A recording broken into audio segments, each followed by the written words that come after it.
Hi guys, and welcome back to my channel. My name is Alicia Darleen for those of you that are new. If this is your first video, you can like and subscribe to my channel. If you've been following my pregnancy journey, I just want to say welcome back. We have finally made it to week 40.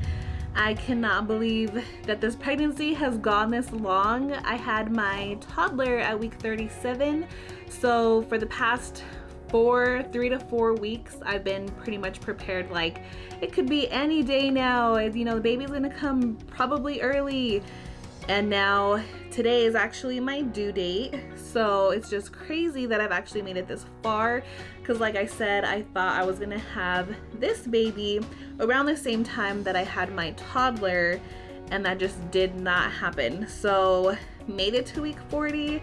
It's been a little bit of a rough ride to get all the way over here just because I've been feeling huge. I've had irregular contractions, just uncomfortable. I've had pelvic pressure. I've lost the mucus plug, I think anyways. So yeah, there's just been a bunch of symptoms where I'm like, okay, baby could probably come, you know, I look it up online and baby could probably come between 12 and 48 hours, and I'm ready to go. My hospital bags are packed, and then, you know, 12 hours passes by, 24 hours passes by, another 48 hours passes by, and still no baby. So for me, I've gotten a little bit frustrated, a little bit anxious just about the whole situation. Like, that baby is not here yet. How come he's not here yet? Am I doing something wrong? I've been walking like crazy, like from week 36 maybe to 40 now. I've been walking probably like 1 to 2 miles a day.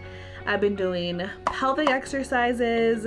I've been doing a bunch of other things to try to get my body to go into labor on its own, and nothing's really working. So yeah, you can try all these, what are they called, old wives' tales, how to induce your own labor naturally. You can start looking them up once you reach week 39, just so you're not going into any type of like preterm labor. And I've talked to, you know, my doctors about it, my doula. They've all given kind of like their inputs. Literally tried everything.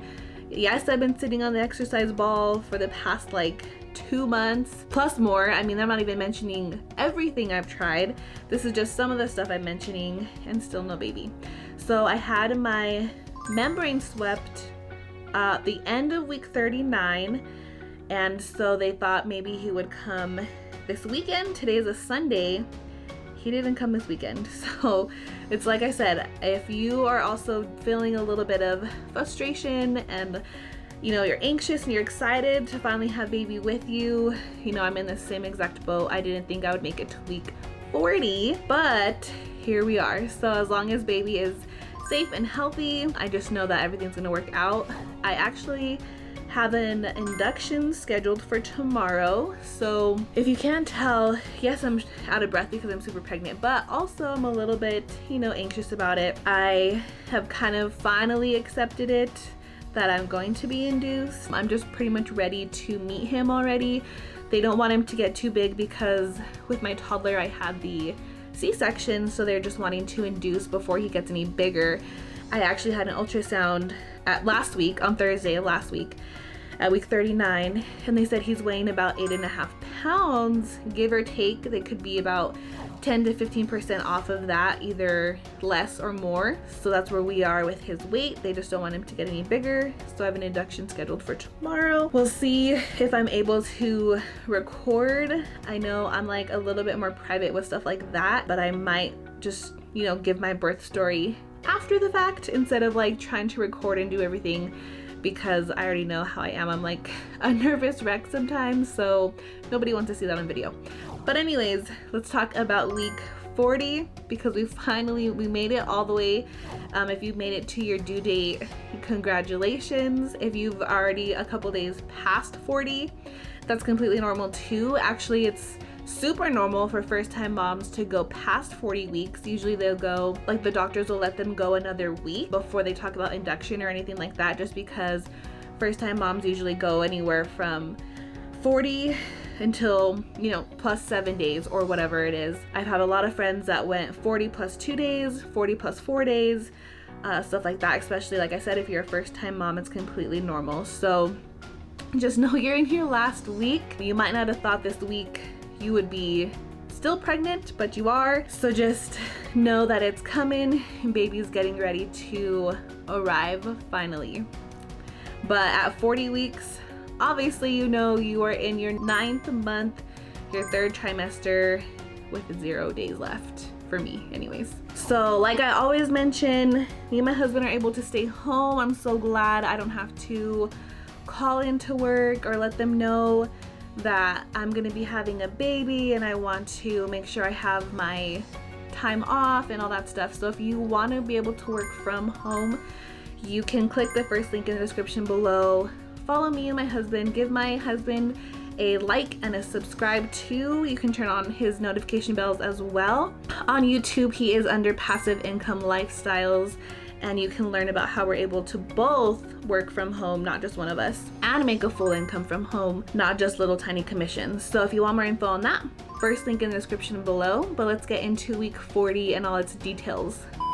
So at week 40, your baby is probably around 20 to 22 inches long and probably weighs anywhere from 6 to 9 pounds.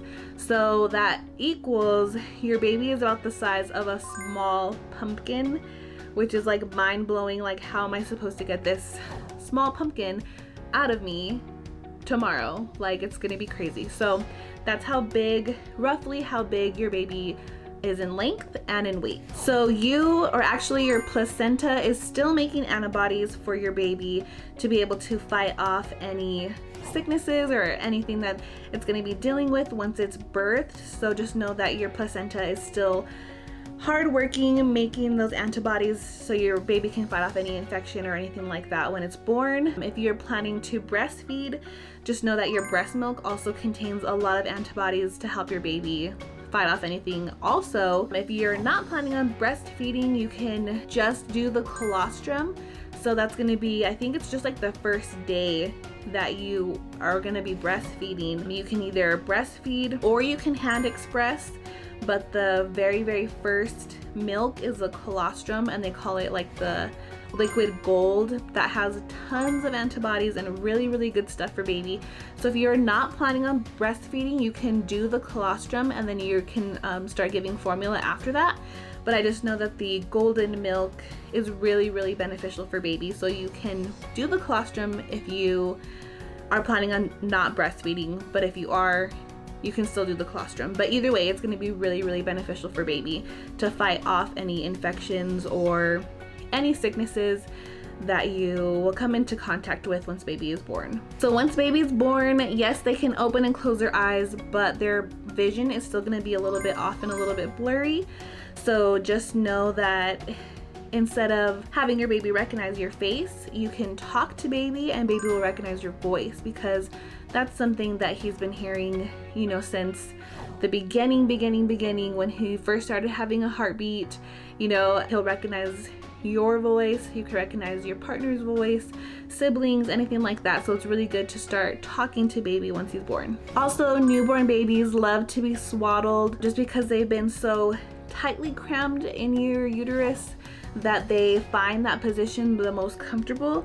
So with my toddler, she loved to be swaddled, so we even got her like the little sleeper that you put her in, kind of put her arms and velcro it across, and she would be really comfortable. You can try that, or you can just get like a big light blanket and you can look up ways how to swaddle your baby then too, and it's just super comfortable. You can put them in that if they are going to go down for a nap. Not all babies though like to be swaddled, so just know that if you have a baby that doesn't like it, that's okay too. It's just a good idea to try it because they most likely will like it. So I know you're starting to think about all the labor signs. I do make a video on the top 9 signs of labor. I know you probably have been researching it like crazy like me just to see, am I close to labor? Is anything happening? So you can check out that video. I'll link that one down below too. The top 9 signs of labor, so you can kind of know when labor should be starting. I mean, you pretty much know you're going to be delivering this week if you're not going to be induced. So One of them is going to be the water breaking. So I know in like the movies and stuff, you see a pregnant woman and her water breaks and like this huge gush of water comes out.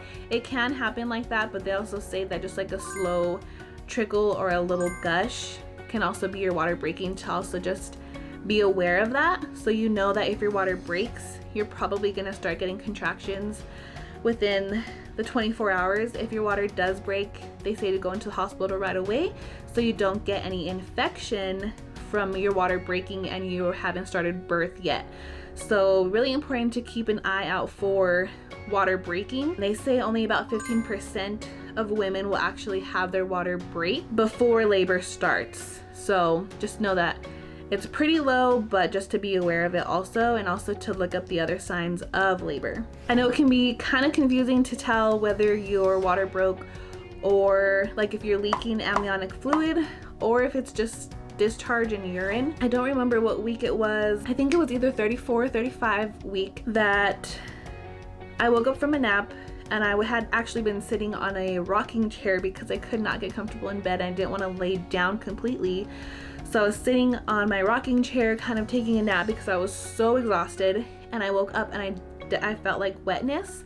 So I wasn't sure if that was my water breaking or if that was just normal discharge. With my first, my water broke and I had no idea that that actually happened, because when we finally went in to get her looked at, they asked when my water broke. And you know, to me and my husband's surprise, we were like, well, it didn't break. We didn't know it broke. So they said that it did, they just don't know when it exactly happened. So this time I was just being a little bit more cautious of everything just because that happened previously. So we went to triage just to get it looked at to see if it was my water breaking, and it wasn't. So just know that there's ways to kind of tell if it is your water breaking or if it's just like normal discharge or even pee or urine. So I know it can be kind of hard to tell. Like I said, even for us, we went in just to go get it checked, but if it's like a yellowish color, if it has like a stronger scent to it, then it's probably pee. If it's just clear and odorless, then that's probably amniotic fluid. So you want to go and get checked, or you can at least just call your doctor and see what they want you to do if that's something that you're leaking. If your water breaks and it's green or brownish, it's really important to call your doctor, because that just means that there's some meconium in your uterus. Your baby has already started its first bowel movement, which can be pretty tricky. So you just don't want your baby to get an infection or anything like that. So if you do notice that your water has broke but the color is either green or brownish, call your doctor right away, because they want to check and make sure that's not meconium. So I hope this week is good to you, that your birth goes well. Just know that, you know, plenty of women have gone through birth before. Whether you are wanting to do it natural, whether you're wanting to get as much medication as they'll give you, or if you're going to have a C-section, just know that, you know, the end is coming near. We're gonna have our baby in our arms really, really soon, probably this week or next week for those of you that go over 41 weeks.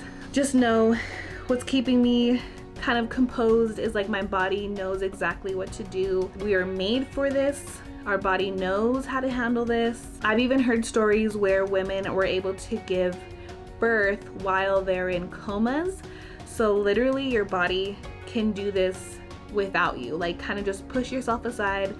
Don't let any fear or doubt come in. Think about the positive and envision the end, and your body can do it pretty much without your help even. So it's not something that you have to work at, it's just something that your body will do naturally.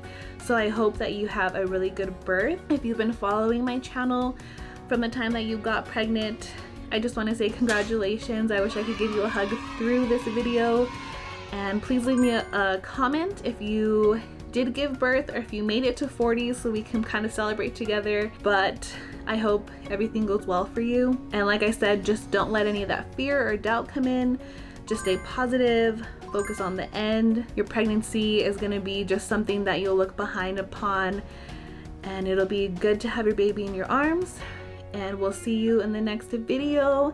Maybe I'll go over some newborn stuff once I have my baby in my arms. I'm pretty anxious and excited, as much as you probably are as well. So Good luck with this week and good luck with your birth. And leave me a comment below. Please like and subscribe, and we'll see you in the next video.